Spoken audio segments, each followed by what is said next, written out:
وہ تینوں خاموشی سے آگے پیچھے اندر چلے گئے۔ ان کے جاتے ہی میں گاڑی کے پیچھے سے نکلا اور پنجوں کے بل دوڑتا ہوا برآمدے تک پہنچا۔ وہ لوگ اس وقت تک ڈرائنگ روم میں داخل ہو چکے تھے۔ میں ڈرائنگ روم کے دروازے کے پاس ہی ٹھہر گیا۔ جمیل کی آواز واضح طور پر سنائی دے رہی تھی۔ مسٹر عرفان، تمہارے متعلق رپورٹ ملی کہ تم نے ایسے لوگوں کو بھی اپنے ساتھ شامل کر رکھا ہے جن کا تعلق در پردہ کامران سے ہے۔ جب تک تم اپنی شناخت نہیں کراؤ گے میں تمہاری کسی بھی سوال کا جواب نہیں دوں گا، اور یہ اصول انہی لوگوں کا سکھایا ہوا ہے جن کی تم نمائندگی کر رہے ہو۔ عرفان نے سخت لہجے میں کہا، نوید نے بتایا ہے کہ میرا نام جمیل ہے، اور خواہ وقت ضائع کرنے کی کوشش مت کرو۔ عرفان کا لہجہ تلخ ہو گیا۔ یہ بات تم بھی جانتے ہو کہ میں کس قسم کی شناخت چاہتا ہوں۔ اسے بتاؤ وکرم۔ جمیل غصے میں وکرم کا اصلی نام لے بیٹھا، ورنہ اب تک وہ وکرم کو نوید کہہ کر مخاطب کرا تھا۔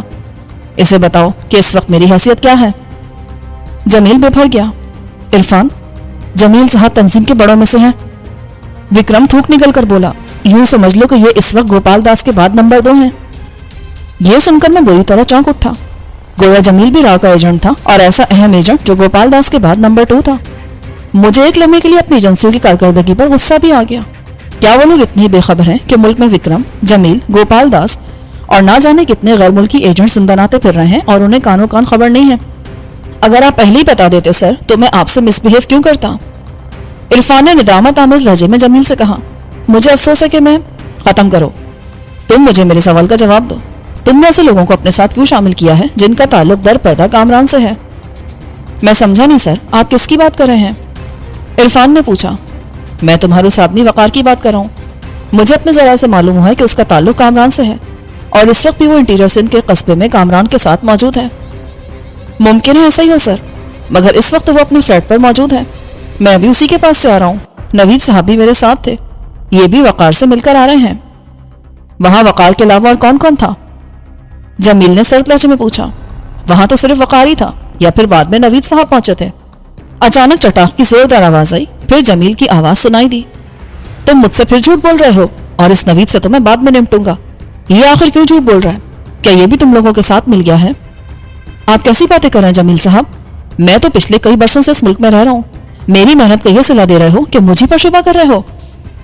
سچ اور جھوٹ کا پتہ بھی چل جائے گا۔ یہ وکرم کو بھی معلوم نہیں کہ اس کی رسٹ واچ میں ایک طاقتور ٹرانسمیٹر پوشیدہ ہے۔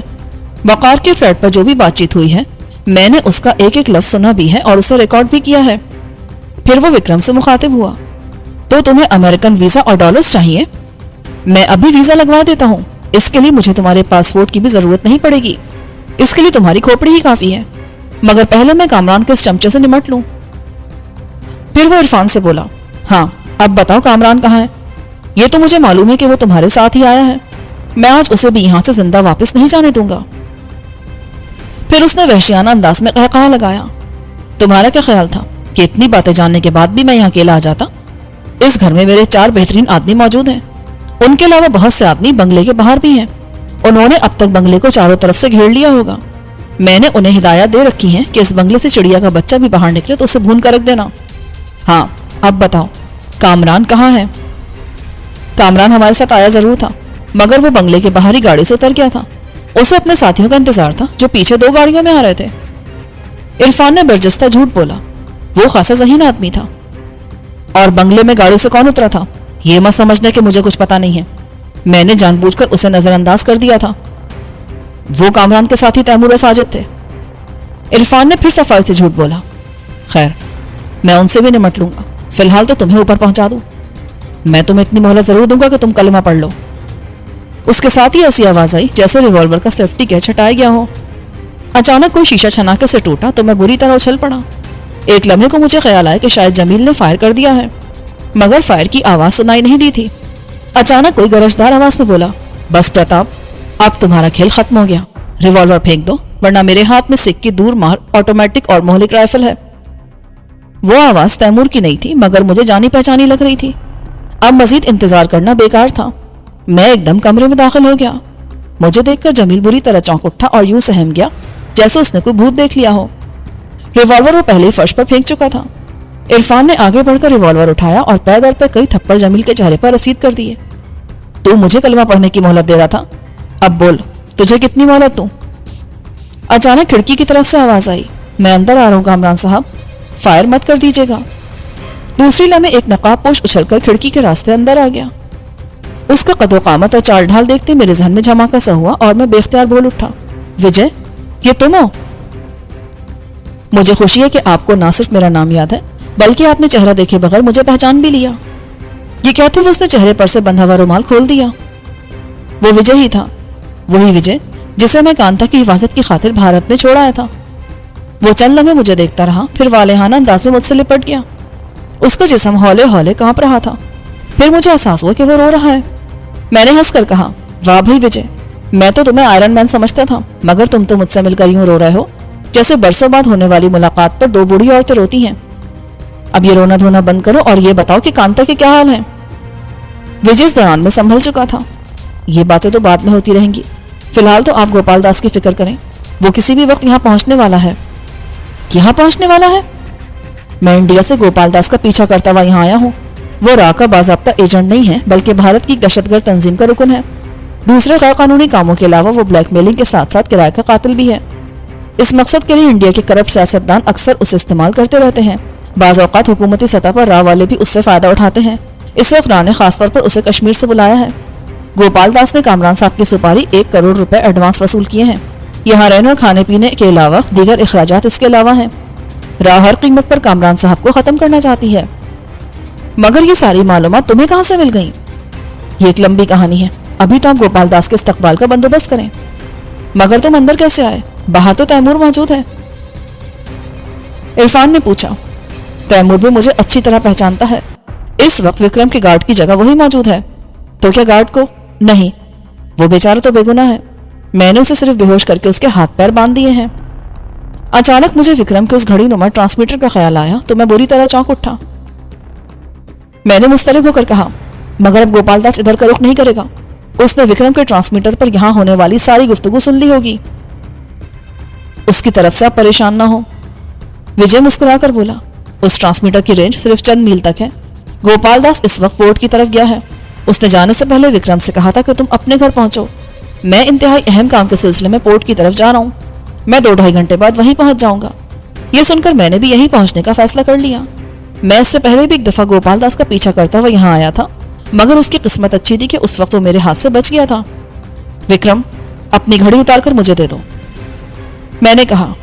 وکرم نے گھڑی اتار کر خاموشی سے میرے حوالے کر دی. میں اسے فرش پر ڈال کر ریوالور کے دستے سے توڑنے ہی والا تھا کہ عرفان بولا, کامران صاحب, اس ٹرانسمیٹر کو تباہ کرنے کے بجائے اس کا بیٹری سیل نکال لیں. ٹرانسمیٹر ناکارہ ہو جائے گا. ہم اس سے بعد میں کام لے سکتے ہیں. اس کی بات معقول تھی. میں نے جیکٹ کی خفیہ جیب سے باریک دھار والا خنجر نکالا اور گھڑی کا پچھلا کور اتار کر اس کا سیل نکال لیا. پھر میں نے وجے سے کہا, تم تیمور کے ساتھ باہر کا مورچہ سنبھال لو. گوپال داس یا کوئی بھی آئے تو اسے روکنے کی کوشش مت کرنا. اس سے ہم لوگ نمٹ لیں گے. ہاں, اگر وہ ہم سے بچ نکلنے میں کامیاب ہو جائے تو اسے زندہ مت چھوڑنا. یہ بات تیمور کو بھی سمجھا دینا. وجے میری بات سن کر محتاط انداز میں باہر نکل گیا. وکرم کو تو ہم زندہ رکھنے کا فیصلہ کر چکے ہیں. اس مردود کا کیا کرنا ہے؟ عرفان نے جمیل کے سر پر تڑاک سے تھپڑ رسید کرتے ہوئے پوچھا. اسے مار کے فی الحال کہیں پھینک دو. مگر ٹھہرو, ہو سکتا ہے یہ جیرالڈ اور اینتھونی کے ٹھکانے سے بھی واقف ہو. اگر یہ ہمیں ان کا پتہ بتا دے تو اسے بھی مارنے کی کیا ضرورت ہے؟ ویسے بھی ہماری دشمنی گوپال داس سے ہے, اس سے تو ہماری کوئی دشمنی نہیں ہے. جمیل نے ہذیانی انداز میں قہقہہ لگایا. تمہاری باتوں میں وکرم تو آ سکتا ہے مگر میں نہیں. وکرم شاید تم سے اچھی طرح واقف نہ ہو, مگر میں تمہیں خوب جانتا ہوں. میں نے تمہاری فائل کو اتنی دفعہ پڑھا ہے کہ اس کا ایک ایک لفظ مجھے ازبر ہو گیا ہے. اس میں کہیں بھی یہ نہیں ہے کہ تم نے اپنے راستے میں آنے والے راہ کے کسی آدمی کو زندہ چھوڑا ہو. جمیل کی بات سن کر وکرم کا چہرہ دھواں ہو گیا. جمیل نے اتنے اعتماد سے بات کہی تھی کہ ایک لمحے کو تو میں بھی چکرا کر رہ گیا. چلو, تم زندہ نہیں رہنا چاہتے تو مجھے کوئی اعتراض نہیں ہے, میں نے بے نیازی سے کہا. پھر عرفان سے مخاطب ہوا. فی الحال اس کے ہاتھ پیر باندھ کر اور منہ میں کپڑا ٹھوس کر کہیں پھینک دو. گوپال سے نمٹنے کے بعد اس سے بھی نمٹ لیں گے. تم نپٹو گے گوپال سے؟ جمیل نے استہزائیہ انداز میں کہا. تم نے شاید ابھی تک اس کا صرف نام سنا ہے. بھارت کے زیر زمین حلقوں میں وہ یمدود کہلاتا ہے. مستان خان بھی اس سے کنی کترا کر گزرتا ہے. حکومت یوں ہی کسی کی خدمات حاصل نہیں کرتی. اچھا, اب اپنی یہ بکواس بند کرو. حکومت نے تو ونود پانڈے کی خدمات بھی حاصل کر رکھی تھی. پھر کیا نتیجہ نکلا اس کا؟ پانڈے تو گوپال کے سامنے بچہ ہے.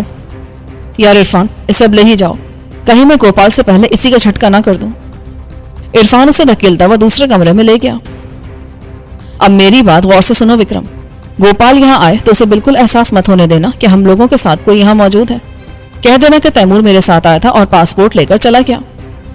وہ پرتاپ کے بارے میں پوچھے گا تو میں اسے کیا جواب دوں؟ کون پرتاپ؟ اصل میں جمیل کا اصلی نام پرتاپ ہے. کہہ دینا کہ وہ ابھی یہاں پہنچا ہی نہیں ہے. اچانک مجھے ایسا لگا جیسے کسی نے بنگلے کا آہنی گیٹ کھولا ہو. میرا خیال ہے کہ گوپال داس آ گیا ہے. میں نے جلدی سے کہا، میں دوسرے کمرے میں جا رہا ہوں، مگر وہاں سے بھی تمہیں اپنے نشانے پر رکھوں گا. میرے ہاتھ میں کوئی عام رائفل نہیں ہے، یہ تم بھی اچھی طرح جانتے ہو. یہ کہہ کر میں پھرتی سے دوسرے کمرے میں چلا گیا اور فوراً ہی اس کی لائٹ آف کر دی. میں نے دروازہ بھیڑ دیا تھا مگر اس میں اتنی جھری رکھی تھی کہ اس میں سے رائفل کی نال آ سکے. پورچ میں کسی گاڑی کے رکنے، پھر انجن بند ہونے اور دروازہ بند ہونے کی آواز آئی. اسی وقت مجھے اپنی ایک شدید غلطی کا احساس ہوا. پورچ میں پرتاپ کی گاڑی بھی موجود تھی. مجھے اس گاڑی کو وہاں سے ہٹوا دینا چاہیے تھا، مگر اب کچھ بھی نہیں ہو سکتا تھا. اب اس کا دار و مدار وکرم پر تھا کہ وہ گوپال داس کو کیسے مطمئن کرتا ہے. چند لمحوں بعد کوریڈور میں بھاری قدموں کی آواز گونجی. پھر ڈرائنگ روم کا دروازہ کھلا اور دراز قد و قامت اور کثرتی جسم والا ایک شخص اندر داخل ہوا. اس نے جینس کے ساتھ ٹی شرٹ اور چمڑے کی جیکٹ پہن رکھی تھی. رنگ گندمی تھا اور وہ خاصا وجیح نوجوان تھا. اسے دیکھتے ہی وکرم چھپٹ کر کھڑا ہو گیا اور ہاتھ جوڑ کر بولا، نمستے سر. نمستے. پرتاپ کہاں ہے؟ وہ تو ابھی آئے نہیں ہیں. نہیں آئے؟ مگر اس کی گاڑی تو پورچ میں موجود ہے. میرا مطلب ہے سر کہ ابھی ان کی واپسی نہیں ہوئی ہے. تقریباً آدھا گھنٹہ پہلے وہ یہاں سے گئے تھے. انہیں کو بہت ضروری کام یاد آ گیا تھا. ان کی گاڑی کچھ ٹریل کر رہی تھی. پھر وہ یہاں سے کیسے گیا؟ گاڑی تو تمہاری بھی موجود ہے. میں نے انہیں اپنی گاڑی لے جانے کو کہا تھا، مگر انہوں نے کہا کہ تمہیں کسی بھی وقت گاڑی کی ضرورت پڑ سکتی ہے، میں ٹیکسی سے چلا جاؤں گا. میں نے گوپال کے چہرے پر بے یقینی کے تاثرات دیکھے. وہ اچانک فکر مند نظر آنے لگا تھا.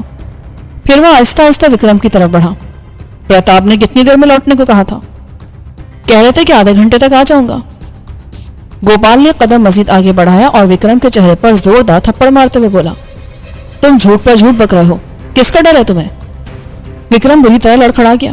اس نے کچھ بولنے کی کوشش کی مگر تھوک نکل کر رہ گیا، کیونکہ گوپال نے اچانک عجیب سی وضع کا ایک ریوالور نکال لیا تھا. اب میں صرف سچ سنوں گا. مجھے بتاؤ تم مجھ سے کیا چھپا رہے ہو؟ تم یہ بھی اچھی طرح جانتے کہ میں صرف دھمکی نہیں دیتا بلکہ اسے پورا بھی کرتا ہوں. بولو کیا بات ہے؟ میں تو عجیب مصیبت میں پھنس گیا ہوں. وکرم وحشت زدہ لہجے میں بولا، میں چپ رہوں تو مروں اور زبان کھولوں تو بھی مروں. مجھے بتائیے آخر میں کیا کروں؟ گوپال بری طرح چونک اٹھا. اس نے چیتے کی طرح زکن بھری اور وکرم کو ساتھ لیتا ہوا فرش پر ڈھیر ہو گیا. وکرم گڑبڑا کر بولا، یہ کیا کر رہے ہیں آپ کو میں سب کچھ. چپ رہو. گوپال غرا کر بولا، پھر کسی چھپکلی کی طرح تیزی سے بھاری بھرکم صوفے کے پیچھے رینگ گیا. اس کمبخت کا اندازہ بالکل درست تھا کہ اگر فوری طور پر یہاں کوئی موجود ہوا تو وہ اسی کمرے میں ہو سکتا ہے جہاں میں موجود ہوں. خطرے کا احساس ہوتے وہ اس کمرے کے دروازے سے اوجھل ہو گیا تھا. مجھے بتاؤ وکرم، یہاں کون موجود ہے؟ میں مروں یا جیوں مگر تمہیں ضرور ختم کر دوں گا. گوپال داس ہرا کر بولا، دوسرے کمرے میں تیمور موجود ہے. وکرم جلدی سے بولا، وہ اب بھی مجھ سے بگاڑنا نہیں چاہ رہا تھا، اسی لیے اس نے میرا نام نہیں لیا تھا. اور یہ بات تم مجھے اب بتا رہے ہو حرام زادے؟ اور اب بھی جھوٹ بول رہے ہو. میرا وچار ہے کہ وہاں تیمور نہیں بلکہ کامران خود موجود ہے. پھر وہ بلند آواز میں بولا، کامران باہر آ جاؤ، ہم اطمینان سے بیٹھ کر بھی بات چیت کر سکتے ہیں. میں نے جواب میں خاموشی اختیار کر رکھی. دیکھو کامران، میری یا تمہاری کوئی ذاتی دشمنی تو ہے نہیں، پھر ہمیں کیا ضرورت پڑی ایک دوسرے کی جان لینے کی؟ میں نے دل ہی دل میں اسے انتہائی غلیظ گالی دی اور سوچا، ضرورت تو تجھے حرام زادے، تو میرے قتل کا بھاری معاوضہ وصول کر چکا ہے. اس دفعہ بھی میں نے اس کی بات کا جواب نہیں دیا. مشکل یہ تھی کہ وہ مردود خطرہ بھانپتے ہی میرے نشانے کی زد سے نکل گیا تھا. اسے نشانہ بنانے کے لیے مجھے کمرے سے باہر آنا پڑتا. اس صورت میں وہ فائر کرنے میں پہل بھی کر سکتا تھا کیونکہ وہ خود تو صوفے کی اوٹ میں تھا. مجھے یقین تھا کہ یوسی کی طاقتور گولی صوفے کا کشن پھاڑتی ہوئی گزر جائے گی، مگر اس میں رسک بہرحال تھا. میں ساری رات ہاتھ پہ ہاتھ دھرے نہیں بیٹھ سکتا تھا. مجھے یہ بھی اندازہ نہیں تھا کہ گوپال کے ہاتھ میں جو ریوالور ہے وہ کس نوعیت کا ہے. اس سے پہلے میں نے اس ساخت کا ریوالور نہیں دیکھا تھا. کامران سے تو میں نمٹ ہی لوں گا، پہلے تیرا حساب کتاب برابر کر دوں. گوپال کا اشارہ وکرم کی طرف تھا. وکرم البتہ ابھی تک میری نظروں میں تھا. اس نے قریبی رکھی ہوئی سائڈ ٹیبل اٹھائی اور خاصی قوت سے گوپال کی طرف اچھال دی. وہ ایسے رخ پر پڑا تھا کہ صوفے کی پشت کا حصہ بھی اس کی نظروں سے اوجھل نہیں تھا. مجھے گوپال کی ہلکی سی کرا سنائی دی. پھر اس نے وکرم کو ایسی ایسی ناقابل اشاد گالیاں دی کہ مجھے بھی دانتوں پسینہ آ گیا. میں نے گوپال کی اسی غفلت کا فائدہ اٹھایا اور دروازہ کھول کے برقی صورت سے کمرے میں آ گیا.